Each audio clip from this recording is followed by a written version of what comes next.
Shalom, boa tarde, a graça e a paz do nosso Senhor Jesus. Louvado e engrandecido seja aquele que é único e digno de toda honra, de toda glória e de todo louvor. Oremos.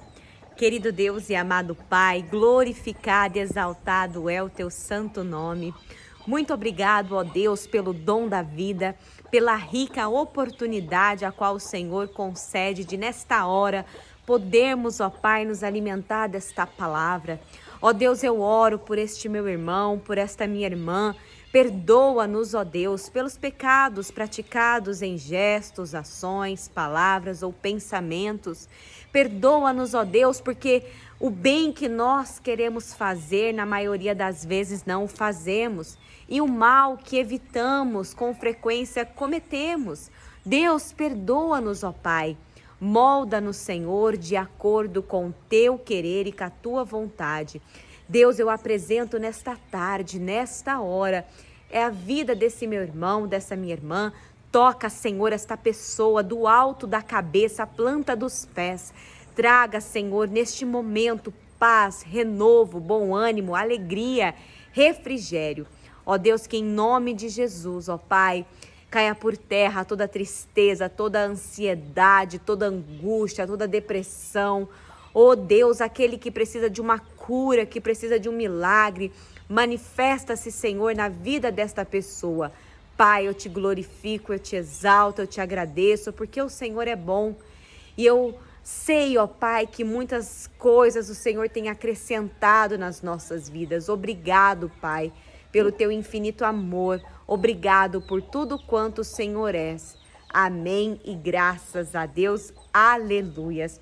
O nosso Deus é um Deus de paz. É um Deus que tem para as nossas vidas algo que na maioria das vezes não é palpável. Não. É uma paz que excede todo entendimento. Uma paz que o mundo fica atônito querendo essa paz. Mas essa pessoa passa por tantas coisas, tantas situações, mas é serena. Essa pessoa já passou por tantas lutas, mas ela não desiste, é perseverante. Então, essas características de um homem, de uma mulher de Deus, desperta em outras pessoas o desejo de querer experimentar dessa fonte de água viva, a qual todos os dias nós nos saciamos através da palavra de Deus. E neste capítulo aqui, 14 de 2 Samuel, nós vemos aqui que Davi, ele rei, ali de todo Israel, havia sim já chegado num ponto da sua vida onde havia vivenciado muitas coisas, passado por muitas situações. E aqui nesse contexto nós sabemos que o seu coração estava entristecido. Ele estava ali angustiado porque o seu filho Absalão assassinou o seu filho Amon, porque Amon, ali abusou da irmã Tamar. Então olha que drama familiar, Que contexto conturbado o qual Davi ele se encontra. E aqui no capítulo 14 de 2 Samuel diz o seguinte: percebendo, pois, Joabe, filho de Zeruia, que o coração do rei começava a inclinar-se para Absalão, mandou trazer de Tecoa uma mulher sábia e lhe disse: finge que estás profundamente triste, põe vestidos de luto, não te unja com óleos e sê como mulher que há já muitos dias está de luto por algum morto. E ali Joabe, ele era ali, o comandante da guarda do rei, ele era o braço direito ali de Davi.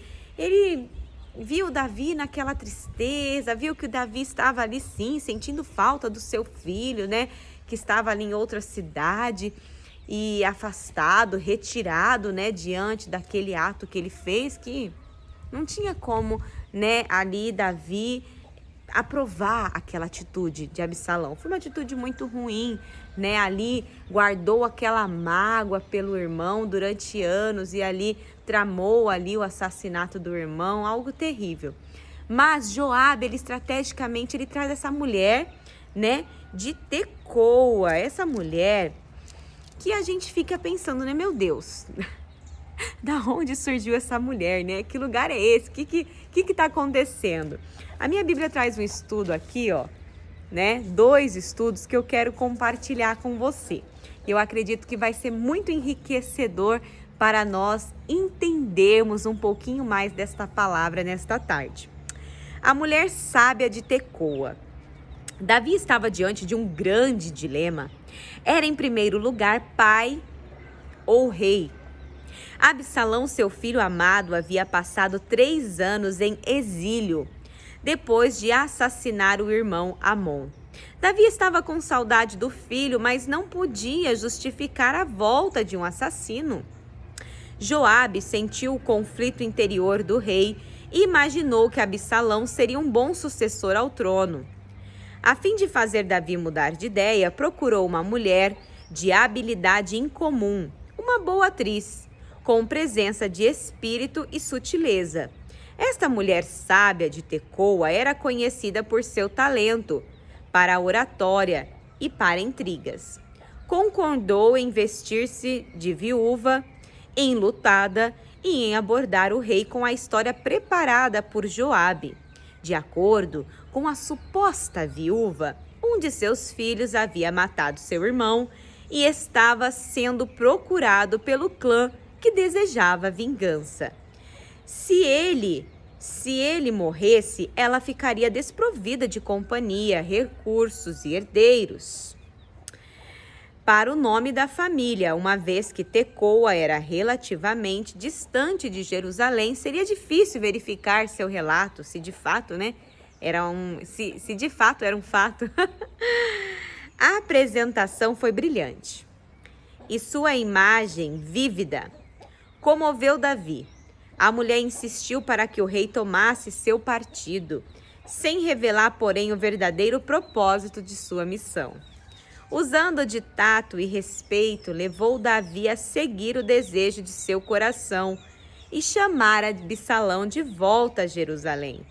As palavras dessa mulher charmosa e eloquente constituem um dos discursos mais excelentes da Bíblia. Porém, ao pedir em favor de Absalão, talvez ela não tenha usado sua sabedoria para uma causa digna. Todos os outros recursos dados por Deus, a influência de uma mulher deve ser exercida com responsabilidade. Então, olha que mensagem assim interessante, né, para a mulher. Que a mulher, com sua eloquência, aquela mulher, ela tinha ali, né, domínio das palavras, se posicionava bem e ela usou aquilo dali para convencer o rei, né, de fato, a trazer o seu filho Absalão, que era o que Joabe queria. Então, alcançaram seu objetivo ali. Só que fato é que no versículo 23 nós vemos o seguinte: levantou-se Joabe e foi a Jesur e trouxe Absalão a Jerusalém. Disse o rei: torne para sua casa e não veja a minha face. Tornou, pois, Absalão para sua casa e não viu a face do rei. Então, olha que situação, né? Davi, ele foi induzido a fazer isso, mas ele não estava pronto para se encontrar com o filho, para digerir tudo aquilo. Aquilo ainda não tinha sido legal, sabe? Foi forçada aqui uma situação e eu paro e eu penso, quantas das vezes nós forçamos algumas situações nas nossas vidas, né? Na vida das pessoas que nós amamos. Às vezes, né, eu falo que às vezes tem um casal que tá vivendo intrigas e aconteceu na minha família, né? Um casal que a gente ama muito, gosta muito, Alice, acabou se separando, o casal tem filhos pequenos e eu nunca tive a oportunidade de conversar, né, com o rapaz do casal. E um dia a gente conversando recentemente, eu falei pra ele, né?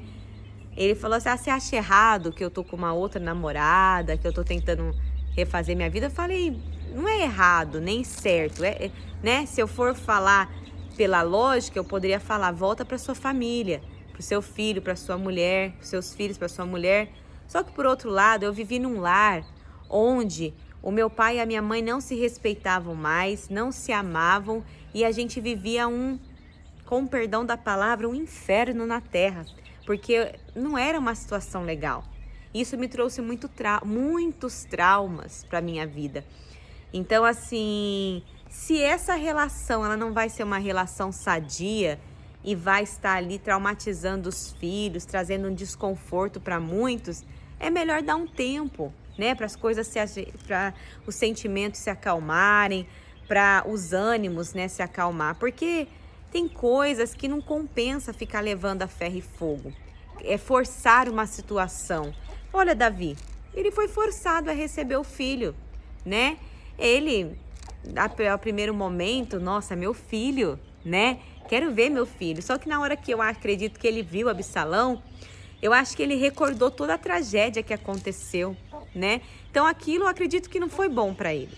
Não foi. Tanto é que ele pediu para ele, ó, vai para a sua casa, e aí eles não se viram mais. E diz aqui, continuando a palavra, que não havia, porém, em todo Israel homem tão celebrado por sua beleza como Absalão.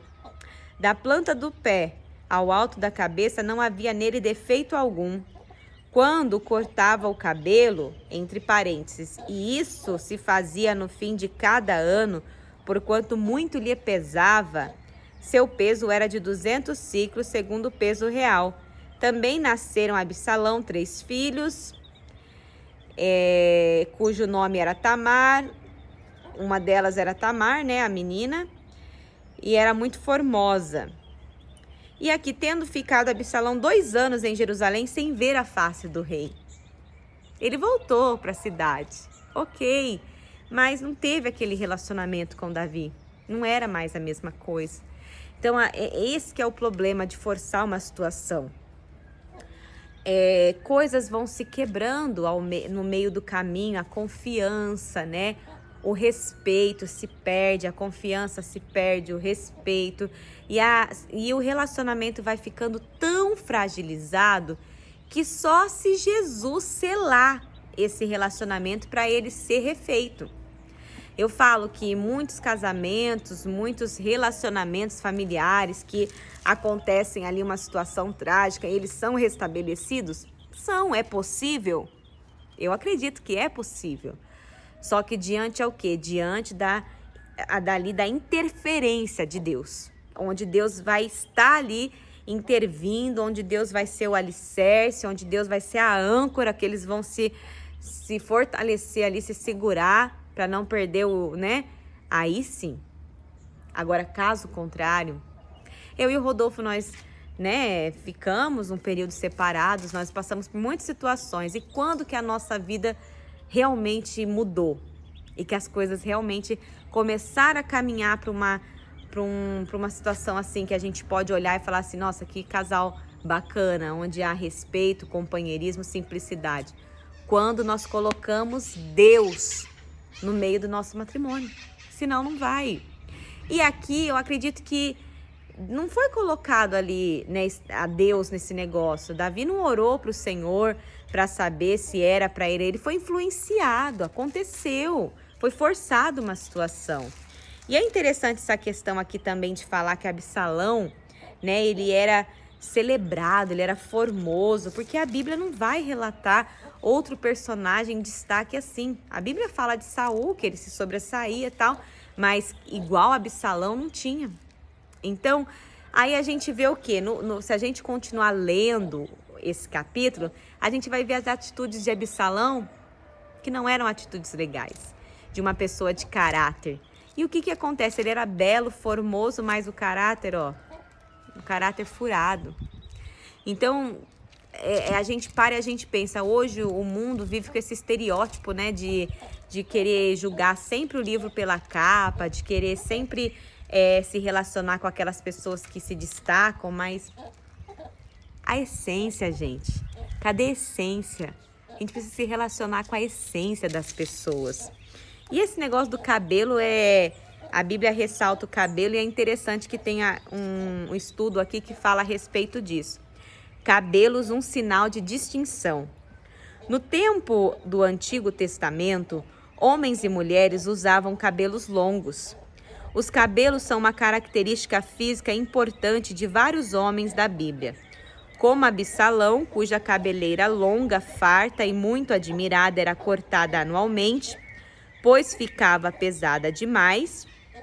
Eliseu, por outro lado, foi ridicularizado por sua calvície. No tempo do Novo Testamento, porém, o comprimento do cabelo distinguia os homens das mulheres. Tanto Paulo quanto Pedro falaram sobre o cabelo trançado das mulheres. A menção a cabelos grisalhos nas Escrituras quase sempre inclui respeito pela idade, sabedoria e experiência. Oferecer a um hóspede óleo para os cabelos era um sinal de hospitalidade. Várias referências bíblicas aos cabelos se tornaram expressões comuns, como não lhe há de cair no chão um só cabelo da cabeça, referindo-se à segurança pessoal de Jonatas. São mais numerosas que os cabelos da minha cabeça, indicando uma grande quantidade sem especificação do número, que está lá em Salmos 40, 12.